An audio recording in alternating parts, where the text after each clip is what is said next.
Hi friends, നിങ്ങൾ 1.5 GB daily recharge ചെയ്തിട്ട് നിങ്ങൾക്ക് നെറ്റ് തികയുന്നില്ല എന്നുണ്ടെങ്കിൽ ജസ്റ്റ് നിങ്ങൾ പ്ലേ സ്റ്റോറിൽ ഈ ഒരു സെറ്റിങ്സ് എനേബിൾ ആണോ അല്ല ജസ്റ്റ് ഒന്ന് ചെക്ക് ചെയ്ത് നോക്കുക കേട്ടോ. അപ്പോൾ അതിന് വേണ്ടിയിട്ട് ഞാൻ പ്ലേ സ്റ്റോർ എടുത്തതിന് ശേഷം നമ്മൾ പ്രൊഫൈൽ പിക്ചറിൽ വരിക, മുകളിൽ നമ്മൾ പ്രൊഫൈൽ പിക്ചർ ഉണ്ടാകും അതിൽ വരിക, അതിൽ വന്നതിന് ശേഷം അതിൻ്റെ സെറ്റിങ്സ് ഭാഗത്തേക്ക് വരിക. ആ സെറ്റിങ്സ് എടുത്തതിന് ശേഷം ഇവിടെ നെറ്റ്വർക്ക് പ്രിഫറൻസ് എന്ന് പറഞ്ഞ സംഭവമുണ്ട്, അതിൽ ജസ്റ്റ് ഒന്ന് ക്ലിക്ക് ചെയ്യുക. അതിൽ ക്ലിക്ക് ചെയ്ത് കഴിഞ്ഞ് കഴിഞ്ഞാൽ ഈ ഓട്ടോ പ്ലേ വീഡിയോസ് എന്നുണ്ടെങ്കിൽ അതിൽ just don't auto play videos എന്നുള്ളതിൽ ക്ലിക്ക് ചെയ്ത് ഓക്കെ എന്ന് കൊടുക്കുക.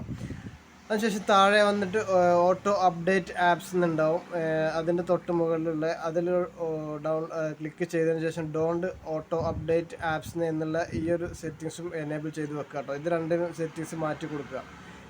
എന്നാൽ ഒരു പരിധിവരെ നിങ്ങൾക്ക് നെറ്റ് ഒരുപക്ഷെ ഈ തരത്തിൽ പോകുന്ന നെറ്റ് നമുക്ക് ഉപയോഗിക്കാൻ സാധിക്കുന്നതാണ്. അപ്പോൾ മറ്റൊരു വീഡിയോ ആയിട്ട് വീണ്ടും വരാം. നന്ദി, നമസ്കാരം.